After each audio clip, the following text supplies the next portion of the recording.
war horn had not even finished echoing across the valley when Draven Ashfell tore through the enemy line, with his bare claws still stained from the last fight. Men twice his size fell back from him, not because he was the strongest fighter in the northern packs, though he was, but because there was something in his eyes that made grown warriors remember their own mortality. He did not shout. He did not roar like the other alphas who needed noise to prove their power. He simply moved forward, and the world moved out of his way. By the time the sun rose over the Ashfell territory, 3 rival packs had surrendered their claim to the eastern hunting grounds, without a single member of Draven's own guard losing their life. His generals called it strategy. His enemies called it something closer to fear made flesh. Draven himself called it nothing at all, because a king who explained himself was a king who invited questions, and questions were the one thing he could never afford. He walked back into his stone hall that morning, with blood drying on his knuckles and mud soaked into his boots, and the first person to greet him was not a general or an advisor. It was Corwin, the head of his household staff, holding out a folded set of clothes, with hands that trembled slightly, the way they always did. "Your council meets in an hour, my king," Corwin said. "I have laid out your attire."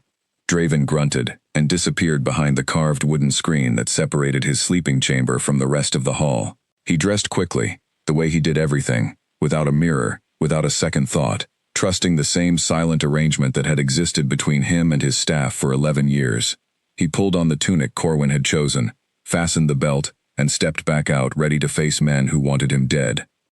None of them would ever tell him that the tunic was a shade of orange so loud it looked like a warning flare, paired with trousers the color of a forest in autumn, and a cloak that clashed so badly with both that visiting dignitaries sometimes had to look away out of second-hand embarrassment. None of them would tell him, because the last person who had dared comment on the king's appearance, years ago, had vanished from court entirely, reassigned to a distant outpost so quickly that nobody dared ask why. The story had grown in the retelling, until the staff believed, without any real proof, that mentioning the king's clothing was a fast way to lose everything. So they said nothing. Year after year, they said nothing, and Draven walked through his own kingdom, looking like a fool without ever knowing it. Because the one truth about himself he had buried the deepest was this: the fearsome Alpha King, the man who could silence a room with a glance, could not tell the difference between green and red, between blue and purple, between the color of blood and the color of wine. He had discovered it as a boy, standing in a training yard while his father pointed at 2 different colored flags and asked him which one marked the safe path through a range of poisoned traps. Draven had guessed wrong. He had walked 6 steps before his father's hand closed around his shoulder and yanked him back, and later, in private, his father had explained what colorblindness meant, and had made him swear never to speak of it to another living soul. A king cannot have a weakness that others can see, and he cannot, his father had said. The moment they learn you cannot trust your own eyes, they will start testing what else you cannot trust: your instincts, your judgment, your right to rule. Draven had carried that warning like a second skin ever since. He had trained himself to compensate in every way that mattered, memorizing the position of things rather than their color, learning to read the shape of a threat rather than the shade of a banner, until his instincts became so sharp that people mistook his adaptation for supernatural perception. Nobody suspected the truth, because nobody could imagine a king who ruled through fear, also being a man who could not always tell an autumn tunic from a battle uniform, without someone else's help. The council meeting that morning went the way most of them did. The neighboring pack of Thornvale had sent envoys demanding tribute in exchange for peace, and Draven listened to their demands with an expression so still that the lead envoy's voice began to shake halfway through his own sentence. Draven did not raise his voice. He simply said, "No," and let the silence afterward do the rest of the work. The envoys left within the hour, and word would spread by nightfall across 3 territories that the Ashfell king had refused Thornvale's demands without blinking, which was true, and that he had looked magnificent doing it, which was a matter of considerable private disagreement among anyone who had actually looked closely at his clothes. It was later that same day, while Draven stood on the eastern balcony overlooking the training grounds, that Corwin approached him with news that would change the shape of his entire life, though neither of them knew it yet. "My king," Corwin said, bowing low. "The envoy from the Hale territory has arrived early. The mating agreement between yourself and their healer, Lyra Hale, has been finalized on their end. She will be presented to you tomorrow at midday. Draven did not turn from the balcony. Below him, young wolves trained in pairs, learning to fight and fall and rise again, and he watched them the way he watched everything, cataloging weaknesses without meaning to. The mating agreement with the Hail Pack had been his idea from the start, a cold and calculated move to end 3 generations of hostility between their territories by binding their bloodlines together. He had expected to feel nothing about it. He felt nothing about most decisions of state. But something in Corwin's voice made him finally turn. "Is there a problem?" Draven asked. Corwin hesitated, and hesitation from Corwin was rare enough that it caught Draven's attention immediately. "No problem, my king. Only that Lyra Hale has something of a reputation. She is known to speak her mind, freely, regardless of who she is speaking to." Draven considered this for a moment, then turned back to the training grounds below. "Then she will learn quickly that freedom of speech has consequences in my hall." Corwin bowed again and said nothing further, though something in his expression suggested he was not entirely convinced that Lyra Hale was the kind of person who learned lessons quietly. He left the king alone on the balcony, and Draven stood there a while longer, watching the wolves below clash and recover, thinking of nothing in particular except the mild irritation of having to rearrange his schedule for a ceremony he had already mentally filed away as a formality.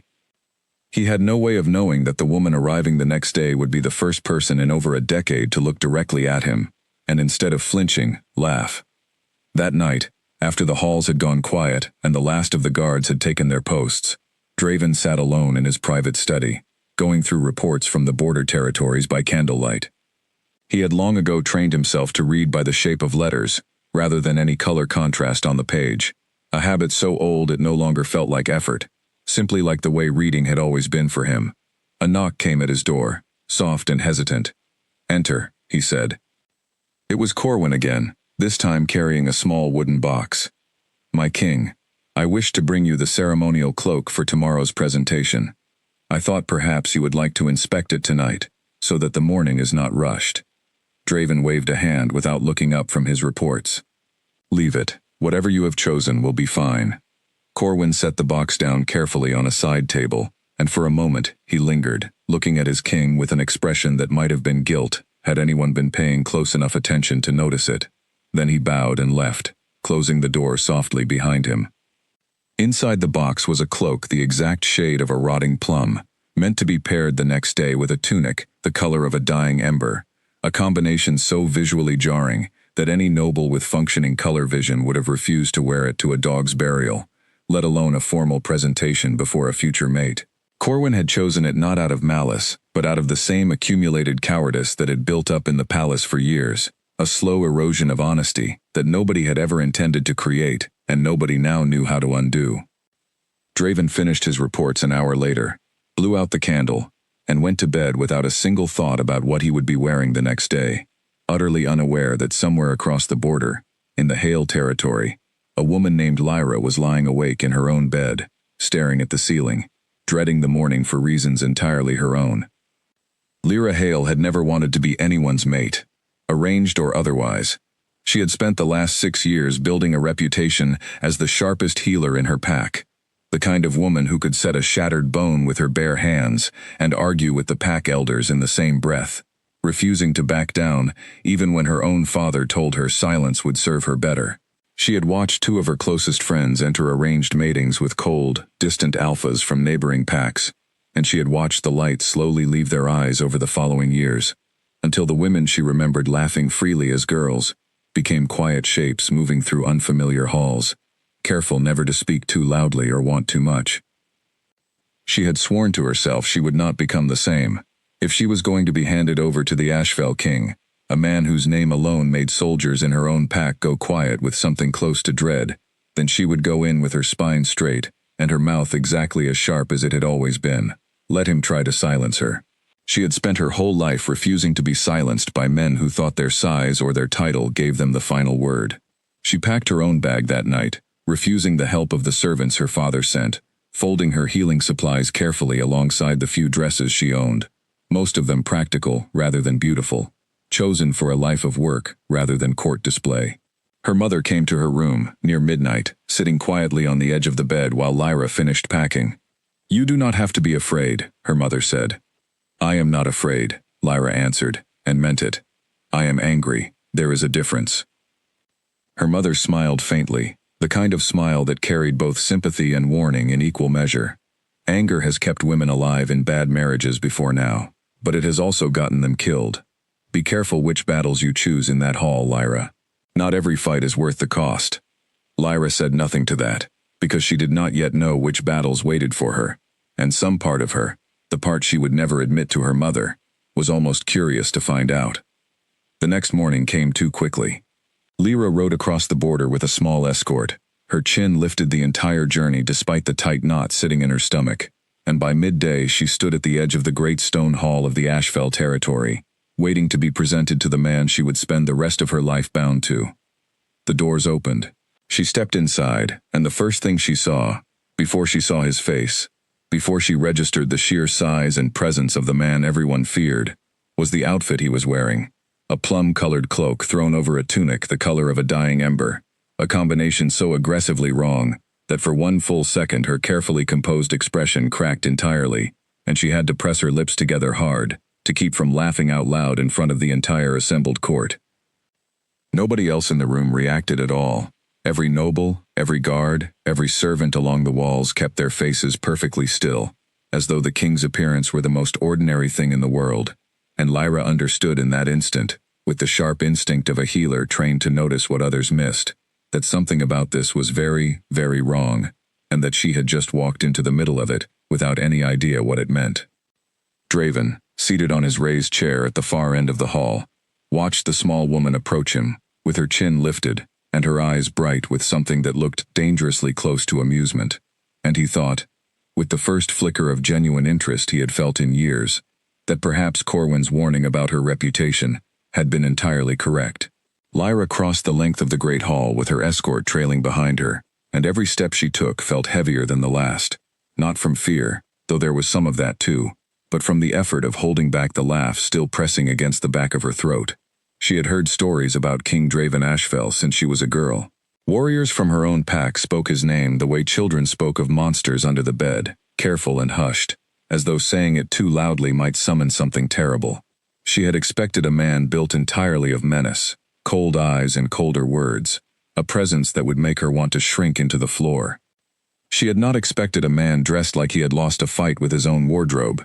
She reached the base of his raised chair and dropped into the shallow bow expected of her, more out of respect for the ceremony than the man himself, and when she straightened, she finally allowed herself to look directly into his face. It was, she had to admit, an unfairly striking face, sharp-jawed and steady, with dark eyes that studied her the way a predator studies unfamiliar prey, curious rather than hostile. If she had met him in a market square wearing anything else, she might have understood immediately why people feared him. "Lyra Hale," he said, and his voice was low and even, carrying easily through the silent hall without any need to raise it. "You are welcome in my territory." "Thank you, my king," she said, and kept her tone carefully neutral, though she could feel Corwin, standing just behind the throne, watching her with an expression of quiet, desperate hope that she would say nothing further. She said nothing further, not then. The formal presentation continued for another hour, full of the kind of ceremony she found tedious, even under the best circumstances. Declarations of peace between their two territories, promises exchanged between pack elders who had spent decades hating each other and were now expected to smile and shake hands because two younger people were being bound together to fix what the older generation had broken. Lyra stood through all of it with practiced patience, occasionally catching Draven's eyes across the hall and finding, each time, that he was already looking at her. It was only that evening, once the formal ceremonies had ended and she had been shown to her new chambers, that Lyra allowed herself to think clearly about what she had seen.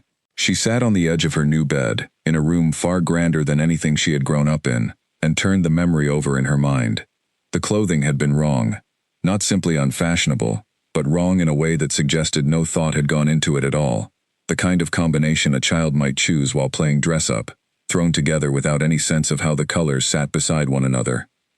And yet nobody in that hall had reacted, not a single noble, not a single guard, not even the servants standing along the walls whose entire job was presumably to notice such things.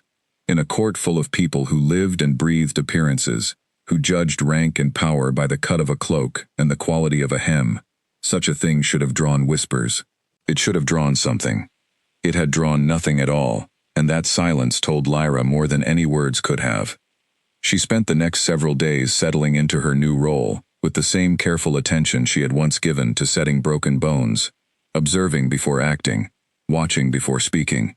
She quickly learned the rhythms of the Ashfell court, the way the guards moved in careful patterns around the halls, the way the servants kept their eyes lowered whenever the king passed, the way even his own generals seemed to choose their words with unusual precision in his presence, as though every sentence had to be tested for safety before it left their mouths.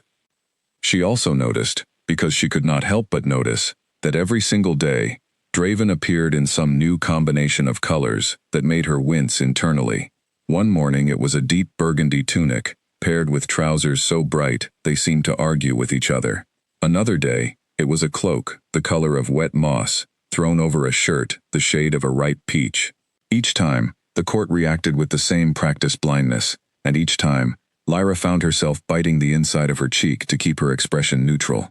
She might have continued that way indefinitely, quietly cataloging the strangeness without acting on it, had it not been for the dinner that changed everything.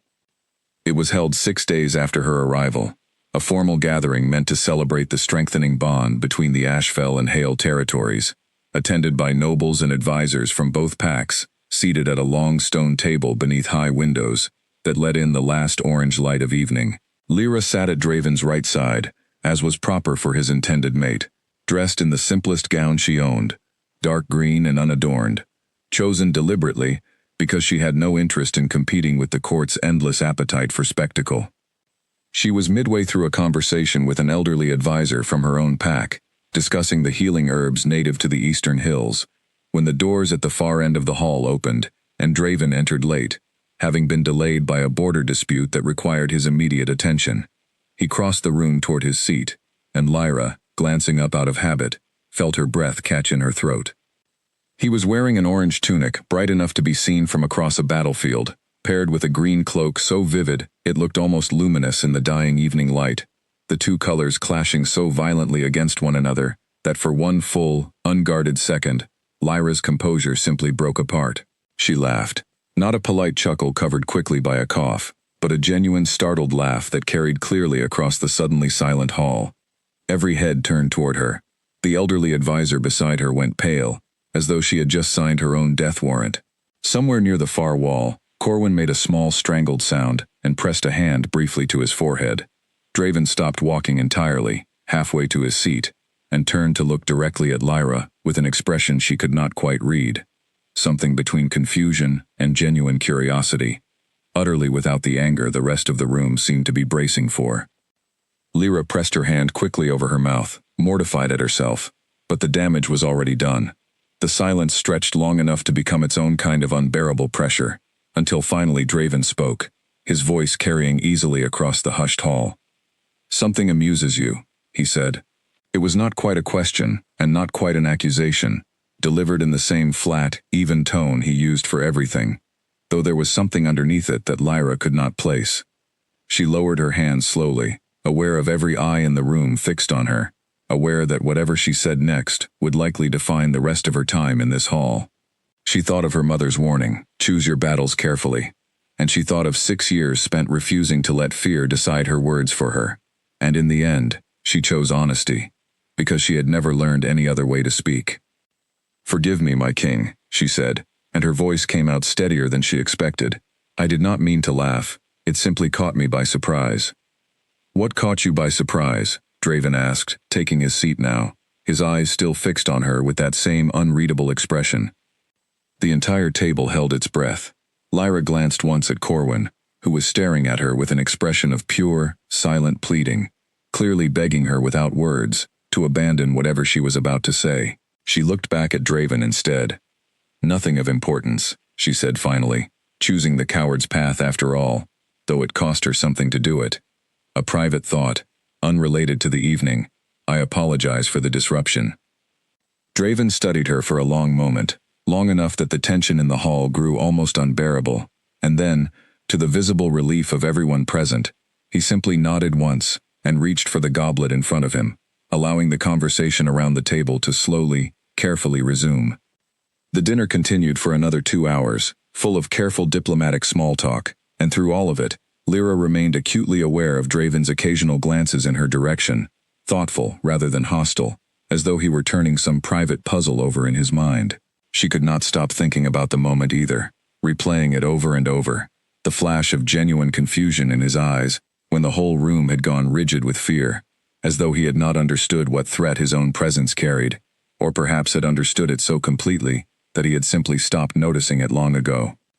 When the dinner finally ended and the guests began filing out into the cooling night air, Lyra found herself deliberately lingering near the doorway, some instinct telling her that the conversation was not truly finished. She was proven right within minutes, when one of the king's personal guards approached her, with a quiet request that she was to make her way to the king's private study before retiring for the evening. She followed the guard through unfamiliar corridors, her heart beating faster than she wanted to admit, until she reached a heavy wooden door that opened into a room lined with shelves of reports and maps, lit by the warm glow of several candles. Draven stood near the window, his back to her, still wearing the same orange and green combination that had nearly undone her composure at dinner. "You wish to see me, my king," she said, once the guard had closed the door behind her, leaving them alone. Draven turned slowly, and for a long moment he simply looked at her, the same careful, assessing look he had given her since the day of her arrival, as though trying to decide something important. "You are the first person in this hall to laugh at me in over a decade," he said finally. "I would like to know why." Lara felt her pulse quicken, some instinct warning her that this question mattered far more than its simple words suggested, that whatever answer she gave next would shape everything that followed between them. She thought again of her mother's warning about choosing battles carefully, and then, just as quickly, she thought of 6 years spent refusing to swallow her own honesty for the comfort of powerful men. "Forgive me for asking bluntly, my king," she said, lifting her chin the way she always did when she was about to say something she suspected she should not. "But has anyone in this court ever told you that your clothing does not match?" The silence that followed was different from the silence at dinner. That silence had been full of fear. This silence, stretching between them in the candlelit study, felt like something far more fragile, the sound of a question landing somewhere it had never been allowed to land before.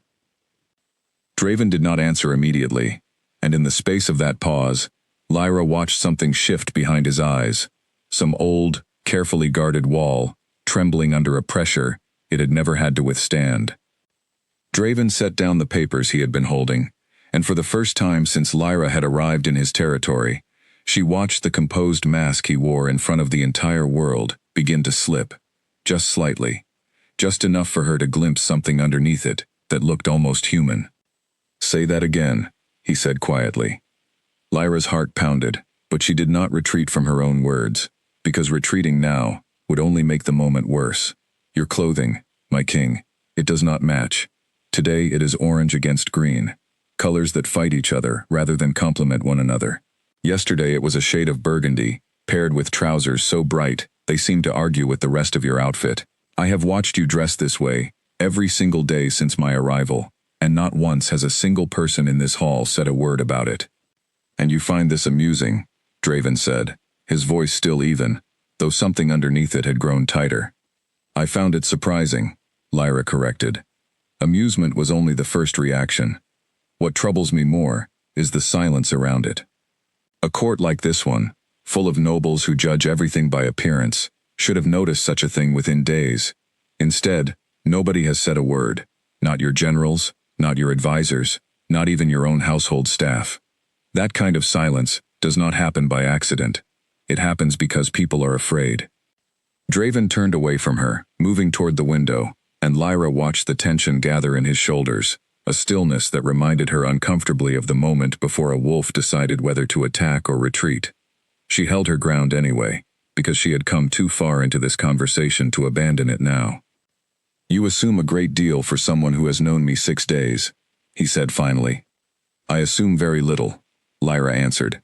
"I only report what I have observed. If I am wrong, tell me so, and I will apologize and never mention it again." The silence stretched long enough that Lyra began to wonder if she had finally found the line she should not have crossed, the battle her mother had warned her against choosing.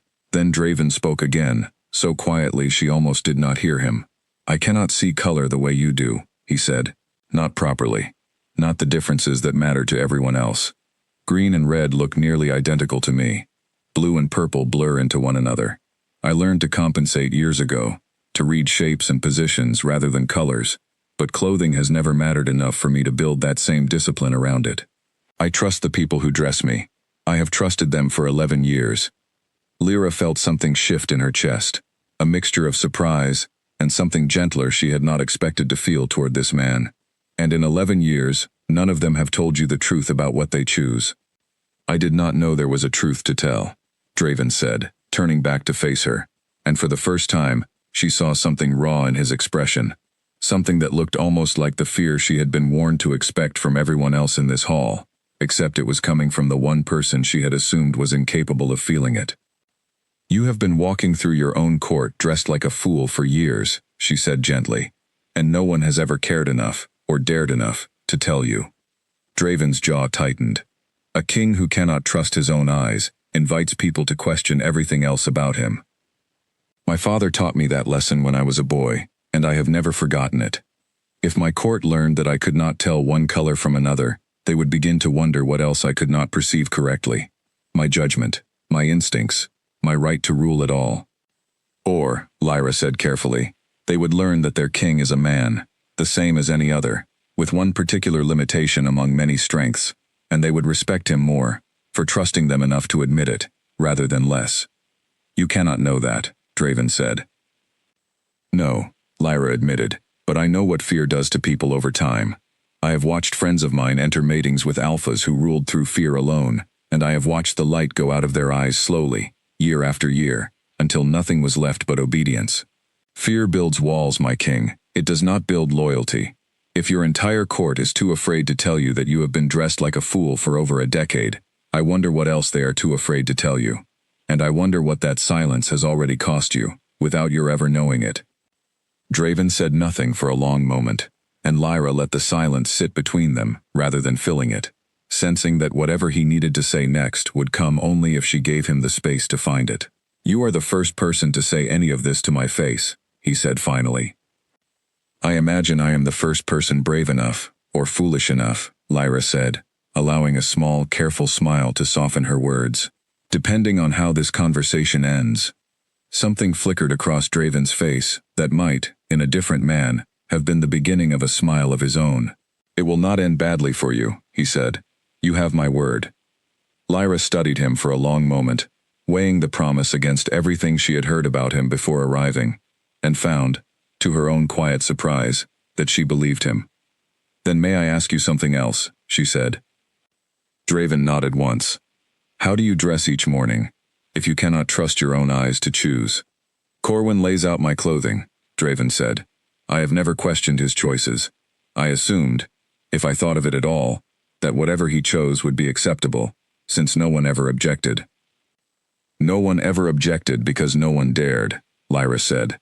"Corwin himself may not even realize what he has been doing, or he may know exactly, and simply lack the courage to change it. Either way, my king, you have been failed by the very people meant to serve you, and none of them likely meant you any harm. They were simply afraid, and fear, left unaddressed, spreads through a household the same way illness spreads through a body. It does not need malice to do damage. It only needs silence." Draven walked back toward his desk and sat down heavily, as though the weight of the conversation had finally caught up with him. "What would you have me do?" he asked. "Announce to my entire court that their king cannot see color properly? Hand my enemies a weakness they have been searching for since the day I took this throne?" "I did not say you should announce anything," Lyra said. "Not yet. I only think you deserve to know the truth of your own household, and perhaps, in time, you deserve better than clothing chosen out of fear rather than care. There is a difference between hiding a truth from your enemies and hiding it from yourself. I am only asking that you stop doing the second." Draven was quiet for a long moment, staring down at his own hands, calloused and scarred from years of battle, hands that had ended more conflicts than he could easily count, and yet had never once been trusted with something as simple as choosing his own clothes. "You are unlike anyone I expected to be sent to me," he said finally. "I could say the same of you, my king," Lyra answered. "I expected a monster. I found, instead, a man who has spent so many years being feared that he no longer notices the difference between respect and terror in the eyes of the people around him." Draven looked up at her sharply, and for a moment Lyra wondered if she had finally gone too far, if the careful trust building between them in this candlelit room was about to collapse under the weight of her own bluntness. But instead, he simply exhaled slowly, something loosening in his posture. "Perhaps you are right," he said quietly. "Perhaps I stopped noticing a long time ago." They talked for another hour that night, longer than either of them had intended, Draven speaking more openly than he had allowed himself to in years, describing fragments of his childhood, the day his father had explained his condition to him in the training yard, the promise he had made never to speak of it again, a promise he had just broken for the first time in over 2 decades, to a woman he had known less than a week. Lyra listened carefully, the same way she listened to patients describing pain they had carried silently for too long, recognizing the particular exhaustion of a person who has spent their entire life guarding a single vulnerable place, bracing constantly against a blow that never quite lands, but never fully goes away either. When she finally left his study that night, walking back through the quiet stone corridors toward her own chambers, she found herself thinking not of the fearsome Alpha King the stories had promised her, but of the tired, guarded man who had just handed her a secret he had carried alone for most of his life. She did not yet know what she intended to do with that secret, only that she could not simply set it aside and pretend she had never learned it, and that some part of her, quiet and unexpected, already wanted to see it mended. The next morning, she woke early and made her way toward the household wing of the palace, intent on understanding exactly how deep this particular silence ran, and how many people had spent years participating in it without ever once questioning what it might be costing the man they served. The household wing of the Ashfell Palace was quieter than the rest of the fortress, tucked away behind a narrow corridor lined with storage rooms and linen closets, far from the grand halls where nobles gathered and generals argued over maps. Lyra found Corwin there just after sunrise, standing beside a long table covered in folded fabrics, sorting through the day's selection, with the same careful, anxious precision she imagined he brought to every single morning of his service. He startled when he noticed her in the doorway, nearly dropping the pale blue tunic he had been holding. "My lady," he said, straightening quickly. "I did not expect you in this part of the palace." "I imagine you did not," Lyra said, stepping inside and letting the door close softly behind her. "I would like to speak with you, Corwin, if you have a moment." He glanced toward the corridor, as though checking that no one else was near enough to overhear, and Lyra noted the gesture carefully, filing it away, alongside everything else she had observed since her arrival. "Of course, my lady. How may I serve you?" "You may start," Lyra said gently, "by telling me the truth about how you choose the king's clothing each morning." Corwin's hands stilled over the folded fabric in front of him, and for a moment he said nothing at all, his expression caught somewhere between panic and resignation, as though he had been waiting years for this exact conversation, and dreading it in equal measure. "I do not understand your meaning, my lady," he said finally, though his voice lacked conviction. "I think you understand perfectly well," Lyra said, keeping her tone soft rather than accusing, because she suspected accusation would only drive him further into silence. "I spoke with the king last night. I know about his condition. I am not here to punish you, Corwin. I am here because I would like to understand how something like this continued for so long without anyone ever addressing it." Corwin's shoulders sagged, and the careful composure he had maintained since her arrival finally cracked, revealing something tired and worn underneath. A man who had clearly carried this particular weight for far longer than was fair to ask of anyone. "It began before my time in this position," he said quietly. "There was a servant, years ago, before I took over this role, who made a small comment about the king's clothing choices, meaning no disrespect, simply noting that a certain color combination seemed unusual. Within a week, that servant had been reassigned to the farthest outpost in Ashfell territory, a post so remote it was considered a punishment among the staff. Nobody ever confirmed why, but the story spread quickly, and by the time I took over these duties, everyone already believed that commenting on the king's appearance was a fast way to lose your position, or worse. "Do you believe that story is true?" Lyra asked. "That the servant was punished specifically for that comment?" Corwin hesitated. "I do not know, my lady. I never met the servant myself, and I never asked the king directly, because asking would have meant admitting I had heard the rumor at all. Over time, the fear simply became part of how this household operates. Nobody questions the king's choices, not his clothing, not his decisions, not even small mistakes that any other household might have corrected without a second thought. We simply learned that silence was safer than honesty, and once that lesson took root, it never really left."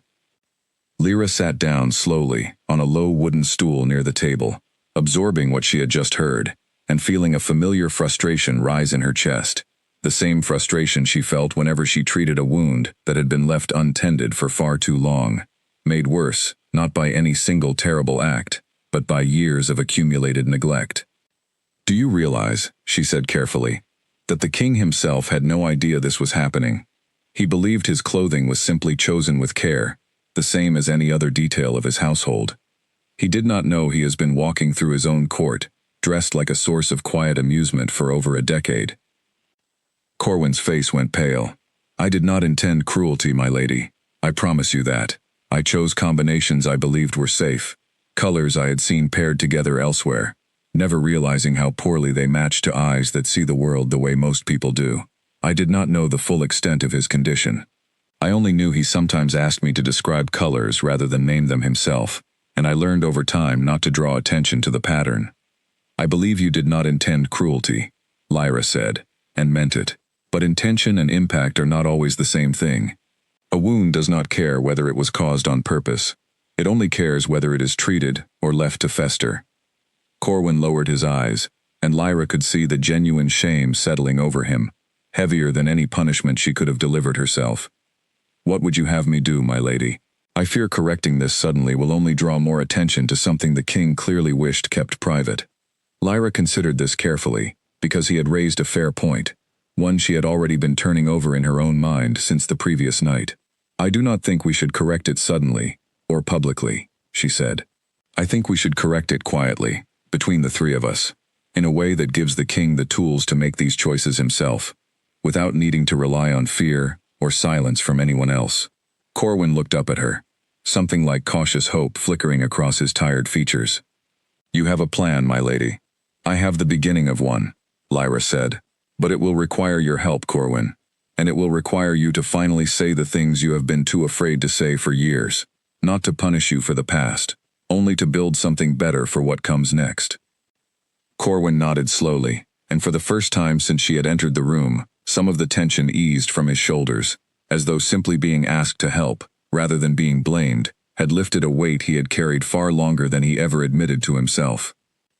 They spent the next hour going through the king's entire wardrobe together, item by item, Corwin describing each color honestly for the first time in years, while Lyra listened, and began sorting the garments into careful groups, separating combinations that would work well together from those that clashed badly, building a system in her mind that she hoped might finally give Draven the independence he had never realized he was missing.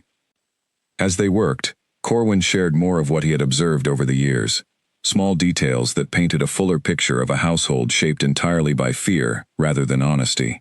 He described how the guards avoided correcting the king's occasional misjudgments about distant colors during hunts, how advisors sometimes softened uncomfortable truths rather than risk his displeasure, how an entire culture of careful, protective dishonesty had grown up around him, not because anyone wished him harm, but because his reputation for ruthlessness had convinced everyone that honesty was simply too dangerous to attempt. Lyra listened to all of it with growing concern, recognizing a pattern far larger than mismatched clothing. If an entire household had learned to hide small truths from their king out of fear, she wondered what larger truths might also be going unspoken, buried under the same accumulated silence, waiting for someone brave enough, or foolish enough, to finally address them. "Corwin," she said, once they had finished sorting through the last of the garments, "has anyone ever asked the king directly why he built his reputation the way he did? Why he chose fear over other paths to power?" Corwin considered the question for a long moment. "I have served in this household for 11 years, my lady, and I do not believe anyone has asked him that question directly. Not once." We have always simply accepted that this is who he is, without wondering how he came to be this way, or what price he pays for it privately. Lyra nodded slowly, filing the observation away, alongside everything else she had learned that morning, sensing that the story of Draven Ashfell ran far deeper than a single hidden condition, that somewhere beneath the ruthless reputation lay a history worth understanding, if only someone was finally brave enough to ask him about it directly, the same way she had asked him about his clothing the night before. She thanked Corwin for his honesty, promised him again that she held no intention of punishing him for the past, and left the household wing with her mind already turning toward the conversation she suspected she would need to have with Draven soon, one that would require going further than clothing, into the deeper history of a man who had built an entire reign on fear, because somewhere along the way, he had learned that fear was the only thing that could never be taken away from him. She found Draven 3 days later in the training yard behind the eastern wall, watching a group of young wolves practice their footwork under the harsh midday sun. He stood apart from his generals, arms crossed, silent as always, and Lyra approached him without announcement. The way she had learned was often the only way to get an honest answer out of him, before he had time to build his defenses back up. "May I ask you something difficult?" she said, coming to stand beside him. Draven glanced at her sideways, something wary entering his expression, though he did not tell her to leave. "You have already asked me several difficult things this week." "One more then," Lyra said. "Why did you choose fear? Not the color blindness. That I understand well enough now. I mean the rest of it. The reputation. The silence you demand from everyone around you. I have spent days walking through your halls, and I have not once seen a single person relax in your presence. Not your generals, not your servants, not even the children of your household staff who I passed in the corridor yesterday, and who went quiet the moment they saw you approaching from a distance. That is not something a man builds by accident. Someone chooses that, over years, deliberately." Draven was quiet for a long moment, watching the young wolves below continue their drills, and Lyra waited, having learned already that pushing him too quickly only made him retreat further into silence. "I was 17 when I took this throne," he said finally. "My father died suddenly, before he had finished teaching me everything I needed to know, and within a month of his death, 3 separate attempts were made on my life. Not from outside enemies. From inside my own court, advisors who believed a boy could not hold a kingdom, generals who thought themselves better suited to rule. Even one of my father's oldest friends, a man who had held me as an infant, tried to have me poisoned so that his own son could take the throne in my place." Lyra said nothing, letting him continue at his own pace, sensing that this was a story he had likely never told anyone in full before.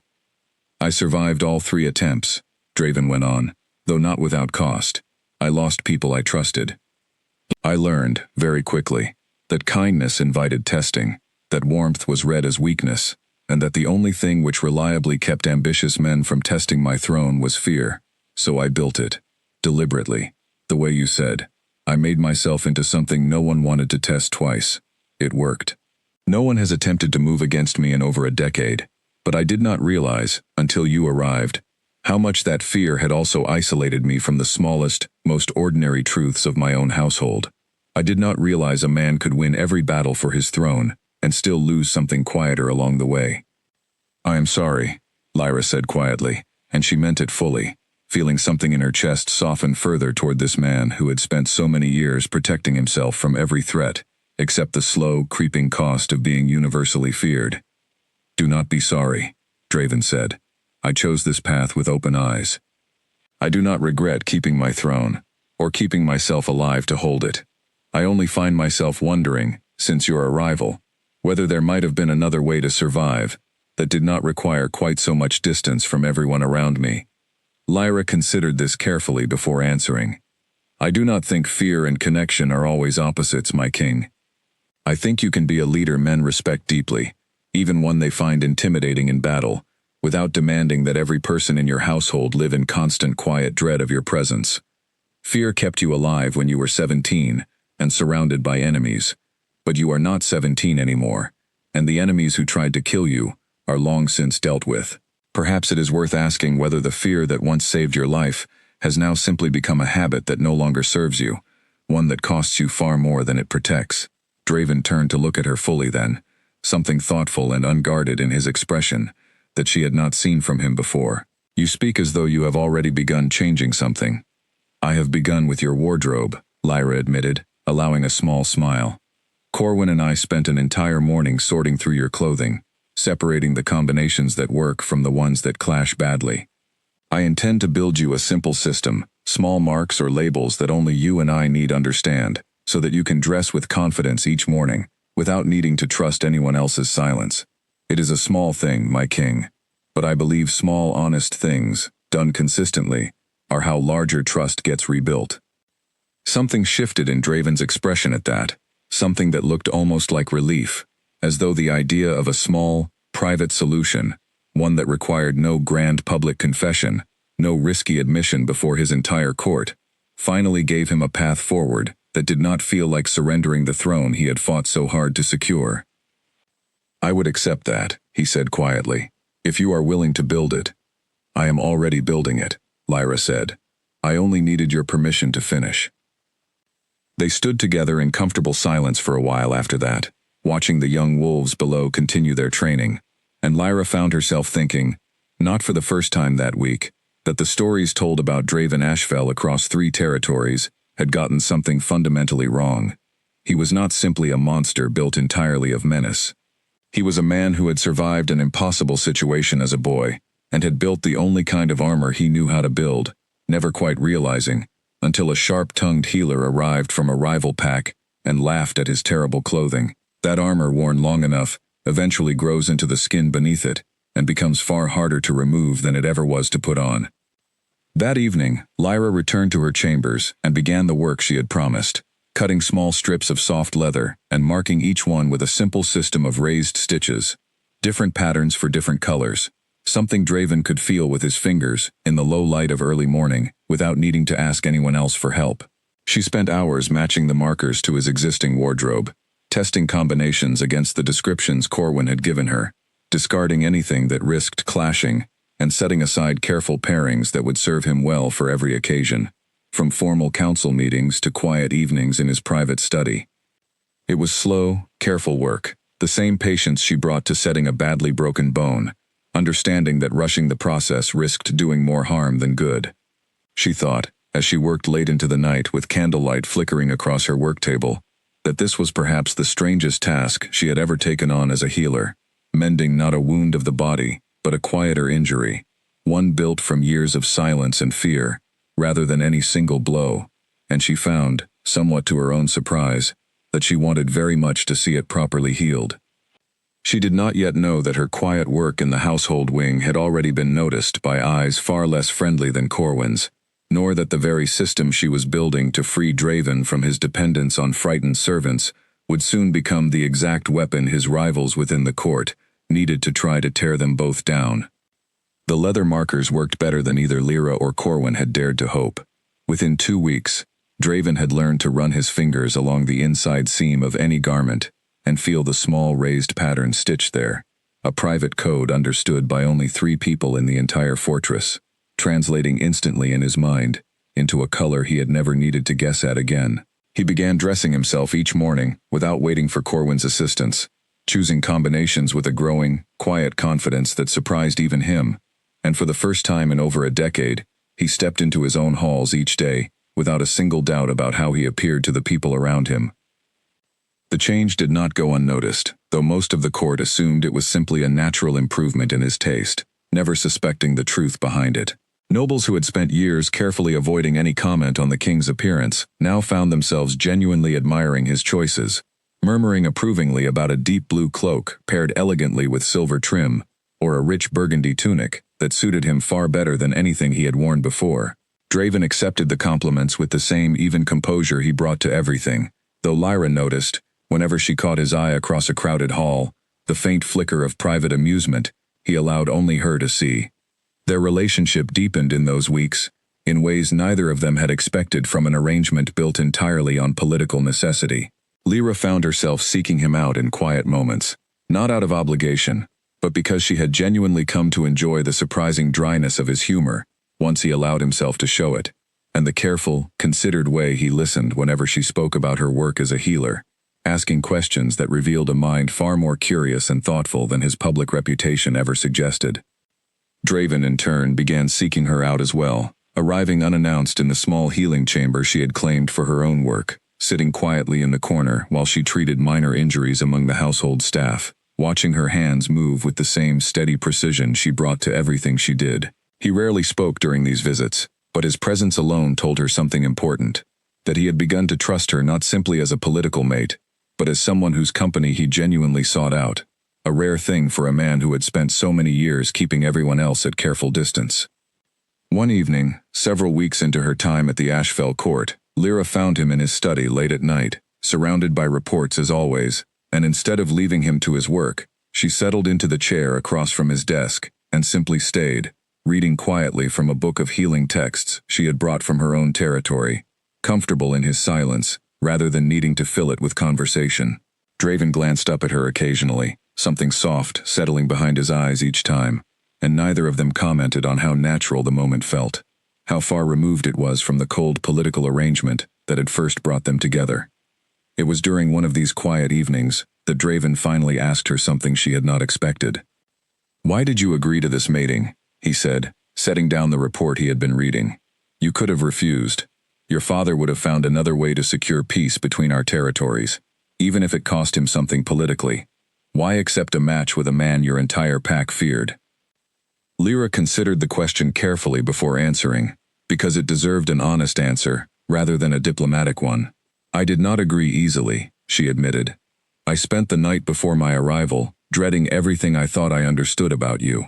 I came here prepared for cruelty, prepared to protect myself the only way I knew how, by refusing to let fear silence me, the way I had watched it silence other women in similar arrangements. I did not come here expecting to find someone worth caring about." "And now?" Draven asked quietly. "Now," Lyra said, "I find myself glad I came, though I would never have predicted that outcome 6 weeks ago. You are not the man the stories describe, my king. Or perhaps you are that man, in battle, in council, when the safety of your territory demands it. But you are also this man, the one who sits quietly in his study each night reading reports by candlelight, the one who has begun trusting a healer from a rival pack with a secret he guarded for over 20 years. I find that man worth knowing. I find him worth caring for." Draven was quiet for a long moment, something moving behind his eyes that looked almost like disbelief, as though he had genuinely never expected anyone outside his own household to speak to him with such open warmth, let alone a woman, who had every reason, given his reputation, to keep her distance instead. "I find myself glad you came as well," he said finally, his voice quieter than she had ever heard it, stripped of the careful control he wore in every other setting. They sat together in comfortable silence after that, and Lyra felt something settle in her chest that she recognized, with some surprise, as genuine happiness, an emotion she had not expected to feel toward a man she had once dreaded meeting, in a fortress she had once believed would become her prison rather than her home. Their growing closeness did not go entirely unnoticed by the rest of the court, however, and not everyone who noticed it responded with the same quiet approval as Corwin, who had become something close to a genuine ally in the weeks since their conversation in the household wing. Among Draven's council sat several nobles who had long benefited from his isolation, men who had learned to manipulate small gaps in his awareness for their own political advantage, quietly steering decisions in directions that served their own territories, rather than the kingdom as a whole, relying on the fact that Draven, distant and unapproachable, rarely questioned the details his advisors handed him. Chief among these was a nobleman named Aldrich Vane, a distant cousin of Draven's from a minor branch of the royal bloodline, ambitious in ways he had always been careful to hide behind excessive displays of loyalty. Aldrich had watched Lyra's growing influence over the king with increasing unease, recognizing in her the kind of sharp, observant presence that might eventually notice the small ways he had been diverting resources and favor toward his own interests over the years, hidden within the same culture of silence that had kept Draven's colorblindness a secret for so long. Aldrich began paying closer attention to Lyra's movements through the fortress, noting her frequent visits to the household wing, her long conversations with Corwin, the small changes in Draven's appearance and demeanor that had followed her arrival, and he began, quietly and carefully, constructing a story of his own, one designed to turn the court's growing fondness for Lyra into suspicion instead, before she had the chance to uncover anything that might threaten his own position. He did not act immediately, Aldrich was patient by nature, and he understood that rushing such an effort risked exposing his own motives before he had built sufficient support among the other nobles. Instead, he watched and waited, and began planting small seeds of doubt in careful conversations over the following weeks, subtle enough that no single comment seemed dangerous on its own, but numerous enough that they slowly began to accumulate into something far more damaging than any single accusation could have achieved. Lyra, absorbed in her growing bond with Draven and the quiet satisfaction of watching him step more fully into his own confidence each day, remained entirely unaware of the storm quietly gathering around her, a storm that would soon threaten to undo everything she and Draven had carefully built together in the short weeks since her arrival. The first whisper reached Lyra's ears through the least likely source imaginable, a young kitchen servant named Marigold who had grown fond of her during the weeks Lyra had spent tending to minor injuries among the household staff. Marigold approached her nervously one afternoon in the healing chamber, glancing repeatedly toward the door, as though afraid of being overheard. "My lady," she said quietly, "I do not mean to speak out of turn, but I have heard things spoken among the council staff that I believe you should know." Lyra set down the herbs she had been preparing and gave the girl her full attention. "Tell me, Marigold, whatever it is, you will not be punished for bringing it to me." Marigold twisted her hands together nervously.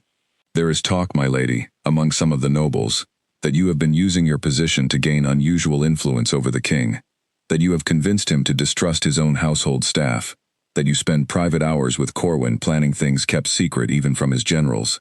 Some say you are working to weaken his authority from within, perhaps at the request of your own father, to gain advantage for the Hale territory." Lyra felt a cold weight settle in her stomach, though she kept her expression carefully composed for the girl's sake. "Do you know who is spreading this talk?"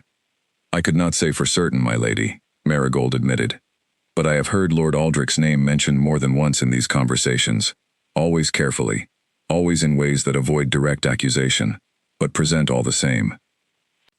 Lyra thanked the girl for her honesty and sent her back to her duties with a reassurance that she would handle the matter carefully, though privately, her mind raced through the implications of what she had just learned. She understood immediately how dangerous this kind of rumor could become in a court already primed for suspicion, one where honesty had been suppressed for so long that gossip and manipulation could spread unchecked through the same channels that should have carried simple truth instead. She found Draven that evening in his study, and rather than easing into the conversation the way she usually did, she spoke directly, having learned that directness was the one language he trusted most completely.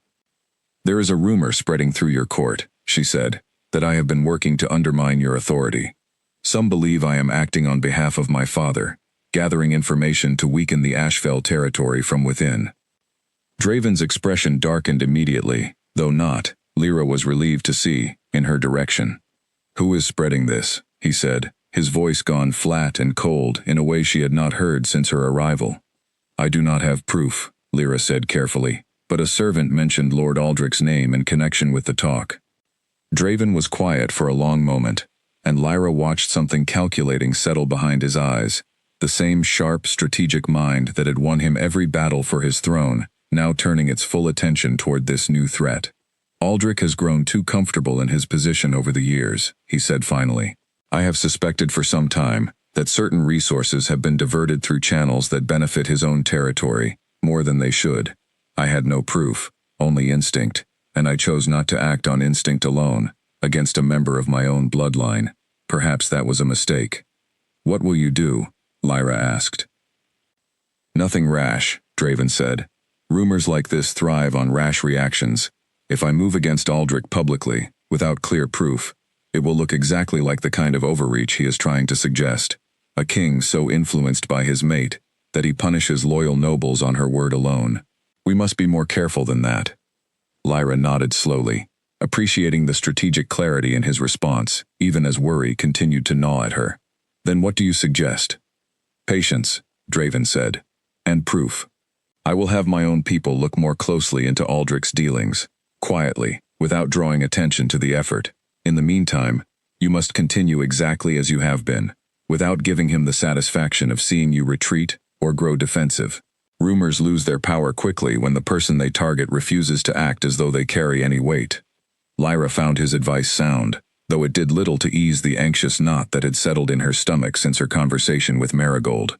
Over the following days, she noticed the subtle shift in how certain members of the court treated her. Small coolnesses in conversations that had previously been warm, careful glances exchanged between nobles whenever she entered a room, the particular kind of quiet suspicion that grows in a court once a seed of doubt has been successfully planted.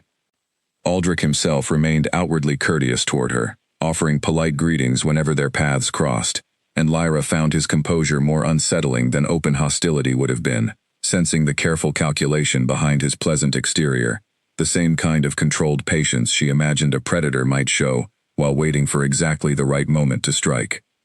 The tension came to a head nearly 3 weeks after Marigold's warning, during a formal council session called to discuss the allocation of resources following a difficult harvest season across several territories. Aldrich, given the floor to present his recommendations, used the opportunity to raise a pointed question that Lyra recognized immediately as the opening move in whatever larger strategy he had been building. "My king," Aldrich said, his tone carefully respectful, "I have noticed in recent weeks a considerable change in your habits and decisions, changes that seem to align closely with the counsel of your intended mate, rather than the traditional guidance of this council. I mean no disrespect to Lady Lyra, whose healing skills are, I am certain, considerable, but I wonder whether it might serve the kingdom better if matters of state remain separate from matters of the heart, particularly given that Lady Lyra's loyalties, by birth, lie with a territory that has been our rival for generations." The council chamber fell silent, every eye turning first toward Draven, then toward Lyra, who forced herself to remain outwardly calm despite the anger rising sharply in her chest. She had expected this moment might come, but expecting it did little to dull the sting of hearing her loyalty questioned so publicly, in front of an entire assembly of nobles who had, until recently, seemed genuinely warm toward her. Draven's expression did not change, but Lyra had learned to read the small signs of his anger by now, the slight tightening at the corner of his jaw, the particular stillness that settled over him just before he spoke words that would carry consequences. "Lord Aldrich," he said, his voice carrying easily through the silent chamber, "you raise an interesting concern. Tell me, in the weeks since Lady Lyra's arrival, what decision of state have I made that has harmed this kingdom, or favored the Hale territory unfairly?" Aldrich hesitated, clearly not having anticipated being asked to provide specifics rather than simply allowed to imply them. "I could not point to a single decision, my king, only to a pattern of behavior that concerns several members of this council." "A pattern," Draven repeated, "built entirely on the fact that I have grown more comfortable in my own household, and more confident in my daily choices, since her arrival. Is that the pattern you refer to, Lord Aldrich?" The question landed with a weight that made several nobles shift uncomfortably in their seats, sensing that their king had turned the conversation onto ground far more dangerous for Aldrich than he had anticipated entering. "I only wish to see the kingdom's interests protected, my king," Aldrich said, his composure beginning to fray slightly at the edges. "As do I," Draven said, "which is why I will be conducting a thorough review of this council's resource allocations over the past several years, beginning with your own territory's reported needs during the recent harvest shortage. I trust you have no objection to that kind of scrutiny, Lord Aldrich, given how deeply you value the kingdom's protection."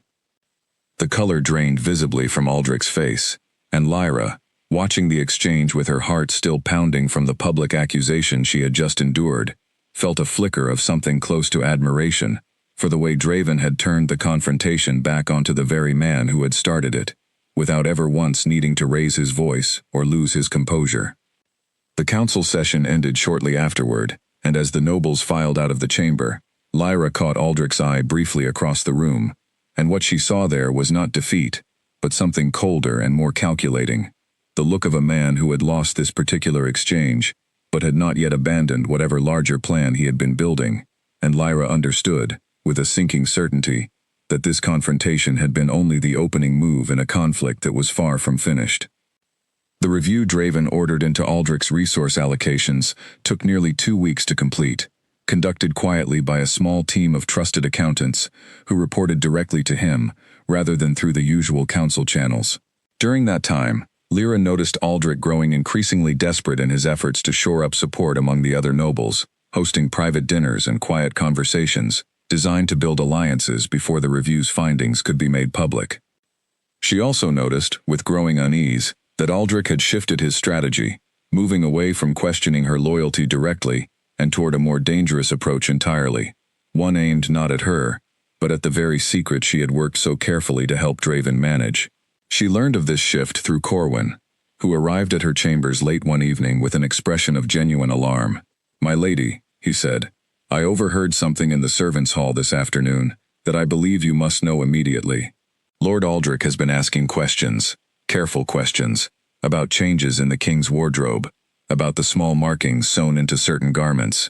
I do not believe he has discovered the full truth yet, but he is close, my lady, very close."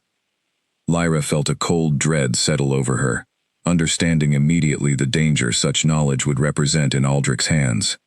If he discovered the truth about Draven's condition and chose to reveal it publicly, twist it into a story about weakness and unfitness to rule, the very foundation of trust Draven had built with his court over the years could crumble in a single dramatic moment, regardless of how well he had actually governed.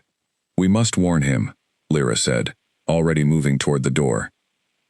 She found Draven in his study, as always, and relayed Corwin's warning with careful urgency.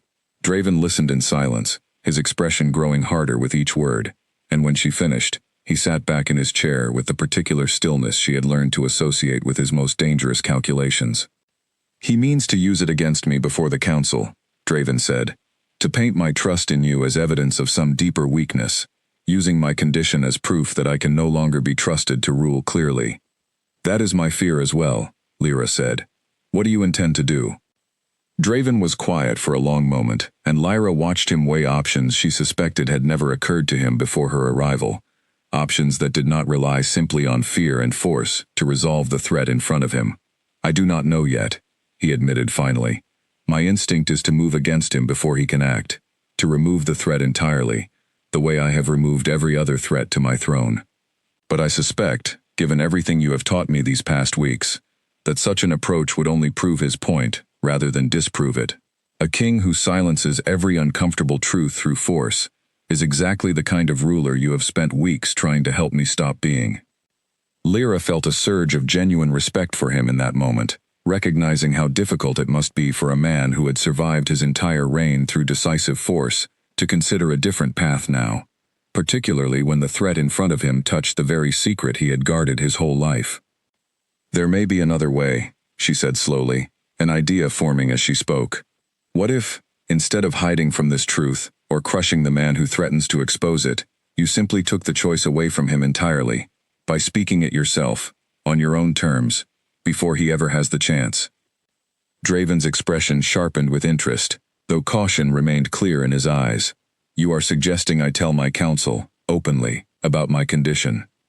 "I am suggesting," Lyra said carefully, "that a secret only holds power over you as long as someone else controls when and how it becomes known.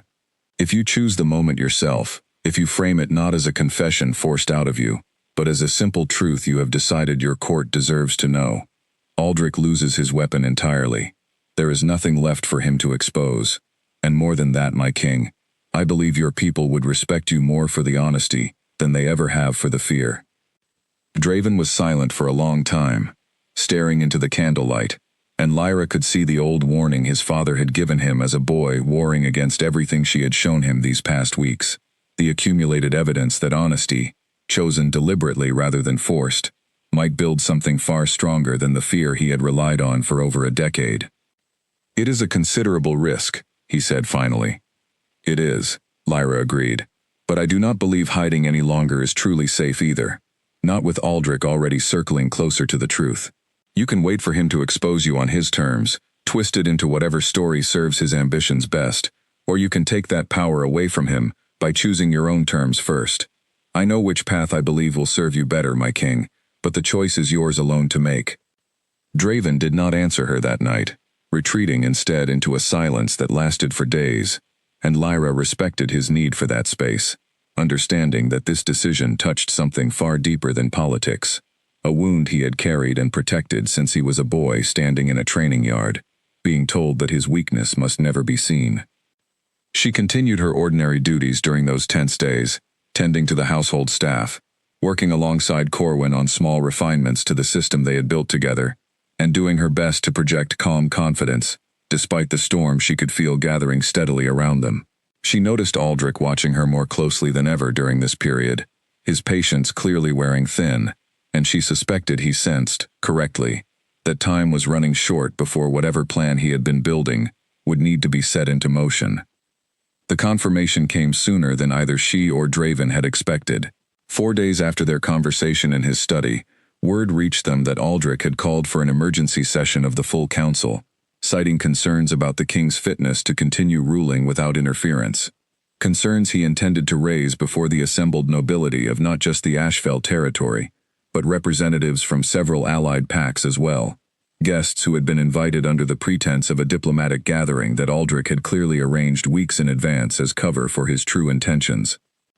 Lyra found Draven in his private chambers that evening, dressed already for the gathering in a deep charcoal tunic she had helped select earlier that week, the leather markers doing their quiet work exactly as intended.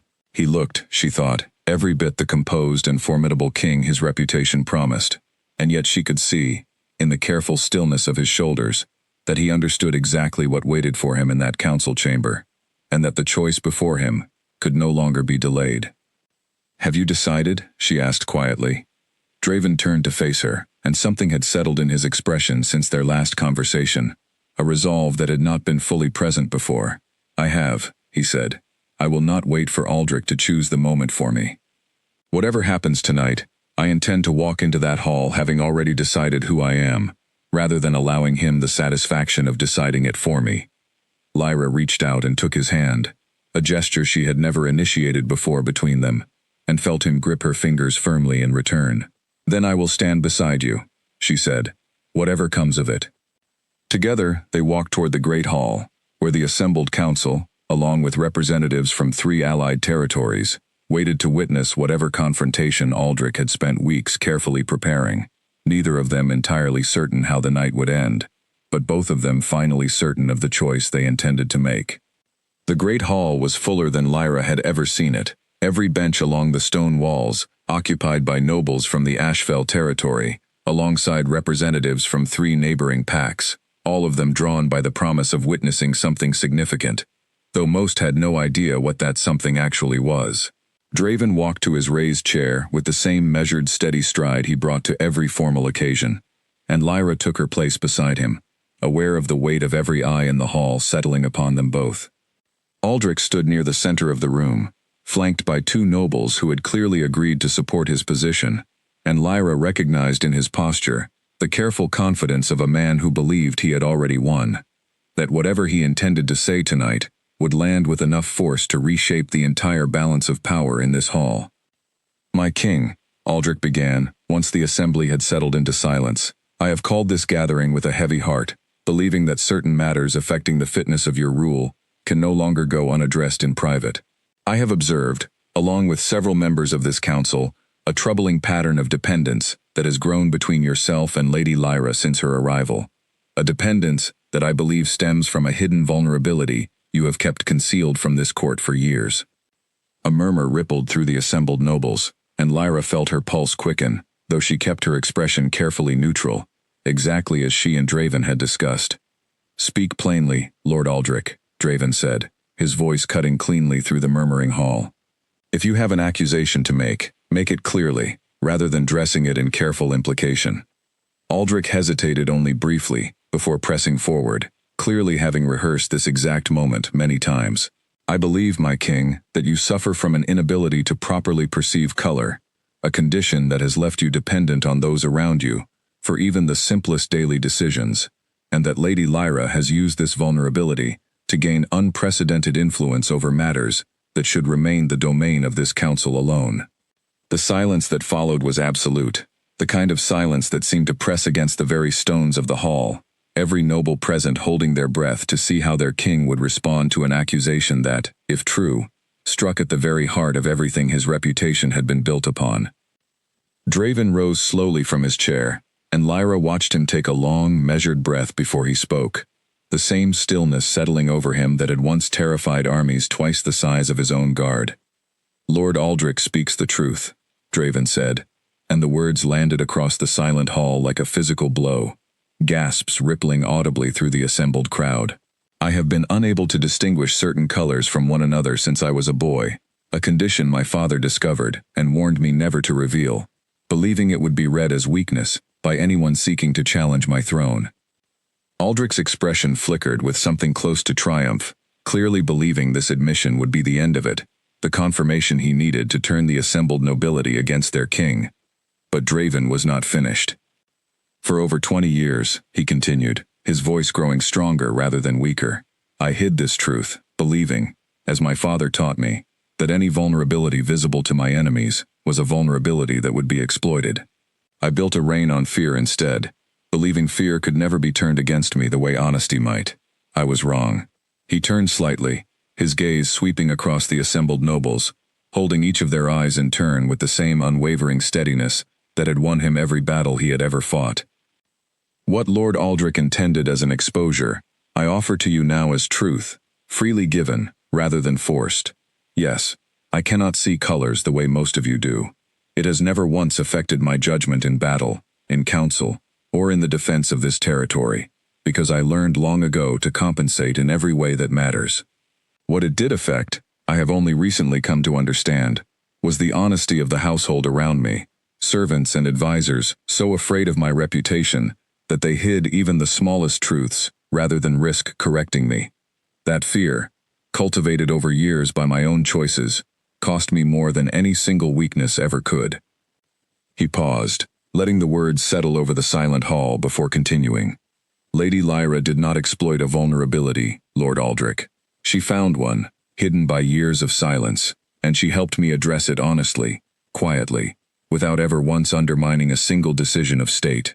If you believe honesty makes a king unfit to rule, then I would ask this assembly to consider carefully what kind of ruler you would prefer instead, one who hides behind fear until it finally consumes him, or one willing to stand before you and admit the truth of his own limitations, while proving, in the very same breath, that those limitations have never once weakened his ability to lead. The hall remained silent for a long moment after he finished speaking, and Lyra felt her heart pounding as she watched the assembled faces, searching for some sign of how the revelation had landed, whether it would be received as the weakness Aldrich had promised, or something else entirely. It was one of the visiting representatives, an elder from a distant allied territory, known for his blunt honesty, who finally broke the silence, rising slowly from his seat. I have negotiated with kings across 6 territories in my lifetime, the elder said, his voice carrying clearly through the hall. Most of them would rather burn their own kingdom to the ground than admit a single weakness before a room full of witnesses. I have never once, in all my years, seen a ruler stand before his own court and speak such an uncomfortable truth so plainly, without excuse, without deflection. Whatever else may be said of King Draven Ashfell tonight, I will say this much freely. It takes a considerable kind of strength to do what he has just done, and I, for one, trust a king who can admit his limits far more than I would ever trust one who cannot. A murmur of agreement spread slowly through the hall, gaining strength as it moved from bench to bench, and Lyra watched, with growing relief, as the careful triumph in Aldrich's expression began to crumble into something closer to panic, sensing correctly that the assembly's mood had shifted decisively away from him. My king, Aldrich said, attempting to salvage his position. I only meant to raise a legitimate concern for the health of this kingdom's leadership, nothing more. Perhaps, Draven said, turning his full attention onto him now, his voice growing colder.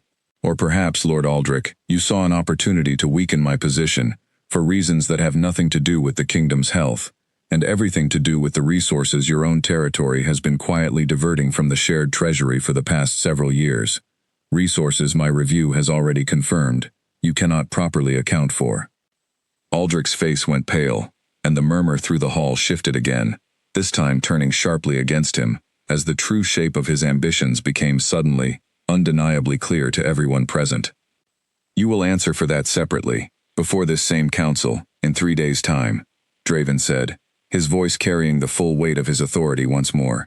Tonight, however, was never truly about resources or accounting. Tonight was about whether this court could accept a king who chooses honesty over fear. I believe, from what I have just heard, that it can. The gathering ended shortly afterward, Aldrich escorted quietly from the hall by two of Draven's most trusted guards, his carefully built alliance among the visiting nobles dissolving as quickly as it had formed, once his true motives stood exposed. Lyra remained beside Draven as the hall slowly emptied, feeling the tension of the evening finally begin to drain from her shoulders, replaced by something that felt, for the first time in weeks, like genuine hope for what might come next.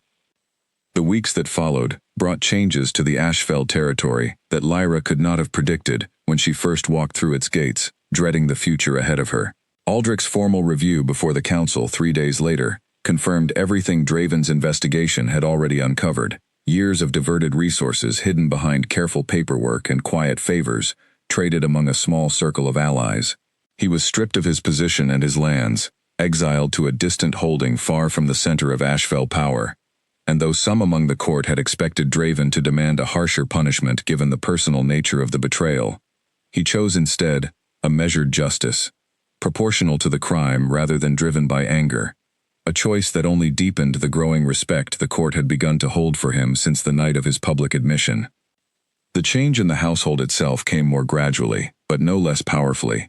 Word of what Draven had said before the assembled nobility spread quickly through every level of the fortress, from the highest advisors to the youngest kitchen servants, and Lyra watched, with quiet satisfaction, as the culture of careful silence that had gripped the household for over a decade began, slowly, to loosen its hold. Servants who had once trembled at the thought of correcting even the smallest error in the king's presence began, tentatively at first, to speak more honestly, discovering that Draven, rather than punishing small honesty, seemed to welcome it, recognizing in each small correction the same freedom he had found in his own public confession. Corwin, who had carried the guilt of his years of silent complicity more heavily than anyone else in the household, found himself transformed by the changes as well, no longer burdened by the constant anxious calculation of what might be safe to say, and Lyra noticed him laughing more easily in the weeks that followed, a small but meaningful sign of a household finally beginning to heal from years of accumulated fear. Draven himself changed most visibly of all, though the change was subtle to anyone who did not know him as intimately as Lyra had come to. He still carried himself with the same formidable presence that had made him legendary across 3 territories, still commanded the same instant respect whenever he entered a room, but something in his bearing had eased, a tension released that Lyra suspected he had carried for so long he had forgotten it was even there.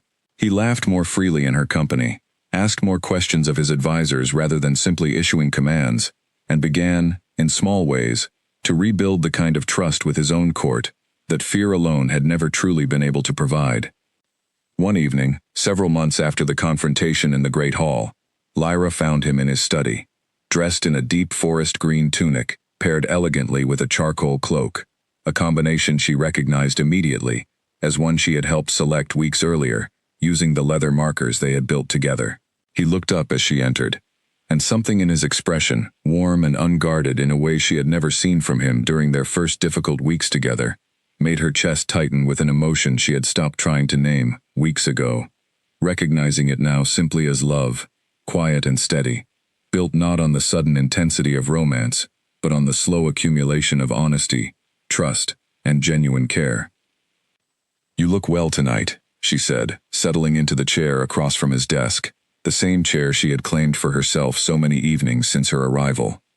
"I feel well," Draven admitted, setting aside the report he had been reading. "Better than I have felt in longer than I can properly remember. I did not expect that admitting a weakness before my entire court would leave me feeling stronger rather than diminished. I am still adjusting to the surprise of it." "I am not surprised at all," Lyra said, smiling. "I told you, weeks ago, that fear builds walls but honesty builds something far more lasting. I only wish you had believed me sooner, and spared yourself so many years of unnecessary distance from the people who serve you." "I believe you fully now," Draven said, "though I suspect it took someone as stubborn and unwilling to back down as you to finally break through walls that had been building since I was 17 years old. I do not think any other person in this fortress would have dared laugh at my clothing during a formal dinner, let alone follow that laugh all the way to the truth beneath it." Lyra laughed at the memory, still able to picture clearly the horrified silence that had followed her unguarded reaction that first evening, the mortified expression on Corwin's face, the strange, unreadable curiosity in Draven's eyes, as he turned to ask what had amused her so completely. "I did not intend to change your entire reign that night," she admitted. "I only intended to survive dinner without further embarrassing myself. And yet here we are," Draven said.